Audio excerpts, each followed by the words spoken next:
Ustadz-ustadz Wahabi di Indonesia itu berijtihad sendiri, gak punya guru itu. Mereka ngawur biasanya kalau ngomong, suka mengkafirkan.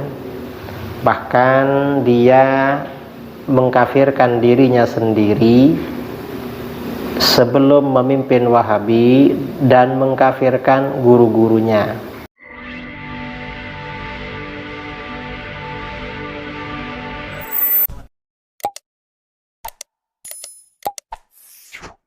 Tentang pendiri Wahabi, yaitu Syekh Muhammad bin Abdul Wahhab An-Najdi. Bagaimana pendiri Wahabi ini seorang takfiri tulen, pendiri aliran Khawarij, ya, suka mengkafirkan. Bahkan dia mengkafirkan dirinya sendiri sebelum memimpin Wahabi dan mengkafirkan guru-gurunya. Ini yang akan kita bicarakan pada malam ini. Memang parah saudara, pendiri Salafi Wahabi mengkafirkan dirinya dan guru-gurunya.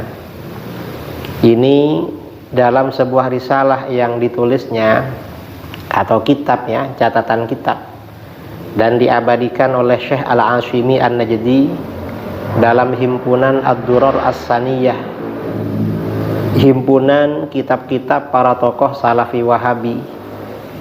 Syekh Muhammad bin Abdul Wahhab, sang pendiri Salafi Wahabi, mengeluarkan fatwa pernyataan berikut ini. Nah, ini saudara, kitab Ad-Durar As-Saniyah fil Ajwibah An-Najdiyah. Kitab ini menghimpun berbagai risalah, fatwa-fatwa ulama Najd sejak masa pendirinya Syekh Muhammad bin Abdul Wahhab sampai masa penyusun kitab ini, yaitu Syekh Abdurrahman bin Muhammad bin Qasim Al-Ashimi Al-Qahtani An-Najdi. Nah, dalam kitab ini juz 10 halaman 51, pendiri Wahabi ini mengatakan, wa ana ukhbirukum an nafsi wallahi alladzi la ilaha illahu laqad talabtul ilma wa i'taqada man 'arafani anna li ma'rifah wa anna dzalikal waqt la a'rifu ma'na la ilaha illallah wa la a'rifu dinal islam qabla hadzal khair alladzi manallahu bihi wa kadzalika masyayikhi ma minhum rajulun 'arafa dzalik faman za'ama min ulama'il 'arid annahu arafa ma'na la ilaha illallah aw arafa ma'na al-islam qabla hadzal waqt aw za'ama min masyayikhi anna ahadan arafa dhalik faqad kadhiba wa iftara wa labbas 'ala an-nas wa madaha nafsahu bima laysa fihi. Artinya bagaimana, kata pendiri Wahabi ini, aku kabarkan kepada kalian tentang diriku, demi Allah yang tiada Tuhan selainnya, aku telah menuntut ilmu dan orang yang dulu mengenalku meyakini aku memiliki pengetahuan. Padahal aku pada waktu itu belum mengerti makna la ilaha illallah dan aku tidak mengetahui agama Islam sebelum memperoleh kebaikan yang Allah karuniakan ini. Demikian pula guru-guruku, tak seorang pun di antara mereka yang mengetahui hal tersebut. Artinya guru-gurunya tidak mengetahui makna la ilaha illallah dan tidak mengetahui agama Islam. Nah, barang siapa yang menyangka dari ulama daerah Arid, Riyadh, Saudi Arabia, bahwa ia mengetahui makna la ilaha illallah atau mengetahui makna Islam sebelum waktu sekarang ini, atau menyangka bahwa di antara guru-gurunya ada yang mengetahui hal tersebut, maka ia telah berdusta, berbuat-buat, menipu manusia dan memuji dirinya dengan sesuatu yang tidak ada padanya. Ini pernyataan si pendeta Wahabi Syekh Muhammad bin Abdul Wahhab An-Najdi. Nah, pernyataan pendeta atau pendiri Salafi Wahabi Muhammad bin Abdul Wahhab An-Najdi tersebut mengandung beberapa kesimpulan fatal sebagai berikut. Apa saja? Pertama, sebelum menyebarkan ajaran Salafi Wahabi, Muhammad bin Abdul Wahhab mengaku belum mengetahui makna la ilaha illallah dan belum mengerti agama Islam. Pernyataan ini secara tidak langsung menganggap bahwa dirinya termasuk orang kafir sebelum menyebarkan ajaran Salafi Wahabi. Kemudian kedua, kata dia, tidak seorang pun dari ulama Riyadh dan guru-gurunya yang mengetahui makna la ilaha illallah dan mengetahui agama Islam. Pernyataan ini berarti mengkafirkan semua guru-gurunya dan semua ulama yang ada. Artinya apa? Betapa takabburnya, betapa sombongnya hati si pendiri Wahabi, merasa paling Islam. Bahkan guru-gurunya sendiri dianggap kafir karena tidak mengerti la ilaha illallah. Kemudian ajaran Salafi Wahabi yang didakwahkannya, yang diusungnya, menurut pengakuannya tidak ia pelajari dari guru-gurunya, akan tetapi ia terima dari Allah sebagai karunia. Di sini kita patut mempertanyakan bagaimana caranya pendeta Salafi Wahabi ini menerima ajaran tersebut dari Allah.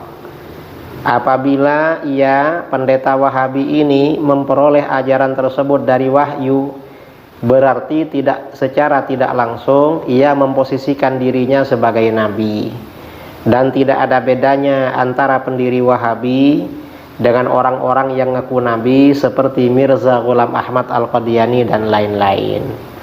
Hal ini tidak mungkin terjadi dan ia akui secara terang-terangan. Tapi substansinya sama dengan orang ngaku nabi, dapat wahyu dari Allah. Kemudian apabila ia menerimanya bukan dari wahyu, maka kemungkinan ia menerimanya dari setan. Dan hal ini tidak mungkin ia akui, pasti dari setan sebenarnya. Dan mungkin saja ia peroleh dari pikirannya sendiri yang diajari setan, yang tidak ada jaminan bahwa hasil pikirannya tersebut pasti benar sebagaimana hasil ijtihad para nabi. Demikian tersebut bertentangan dengan metode kaum muslimin dalam menerima ilmu agama, di mana ilmu agama mereka terima melalui mata rantai sanad dari guru ke guru sebelumnya secara berkesinambungan sampai kepada baginda Rasulullah SAW.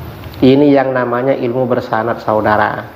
Nah, paparan di atas menyimpulkan bahwa ajaran Salafi Wahabi berdasarkan testimoni pendirinya, pengakuan pendirinya tidak diperoleh dari para ulama, akan tetapi ia peroleh dari hasil pemikirannya sendiri dan dianggapnya sebagai wahyu dari Allah. Lalu kemudian ia doktrinkan kepada para pengikutnya. Karena pendiri Salafi Wahabi tidak mengakui keilmuan para ulama, termasuk guru-gurunya sendiri.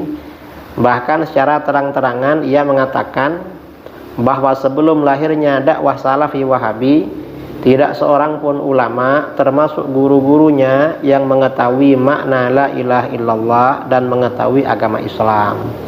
Nah, hal ini berarti pengkafiran terhadap seluruh ulama, seluruh umat Islam, dan termasuk mengkafirkan dirinya sendiri. Tentu saja fatwa pendiri Salafi Wahabi tersebut sangat aneh. Mengapa? Ini menandakan kalau pendiri Wahabi ini orang yang sangat sombong, dan sombong itu pengikut setan. Karenanya saudara-saudara, hati-hati dengan Salafi Wahabi. Ajarannya tidak punya guru dan tidak punya sanad. Pendiri Wahabi ini meninggalkan ajaran gurunya yang bersanad. Dia bikin ajaran sendiri, lalu dia anggap sebagai kebaikan yang diterimanya secara langsung dari Allah. Kalau itu wahyu, berarti dia mengaku nabi, berarti dia murtad. Kalau bukan wahyu, berarti dari setan. Itu pilihannya hanya itu. Karenanya hati-hati dengan Wahabi. Karenanya kita perhatikan ustadz-ustadz Wahabi di Indonesia itu berijtihad sendiri, gak punya guru itu. Mereka ngawur biasanya kalau ngomong. Ini yang perlu saya sampaikan tentang bahaya Salafi Wahabi. Mudah-mudahan bermanfaat. Mudah-mudahan Allah menjauhkan kita dari Salafi Wahabi. أحمد يا حبيبي أحمد يا حبيبي أحمد يا حبيبي سلام عليك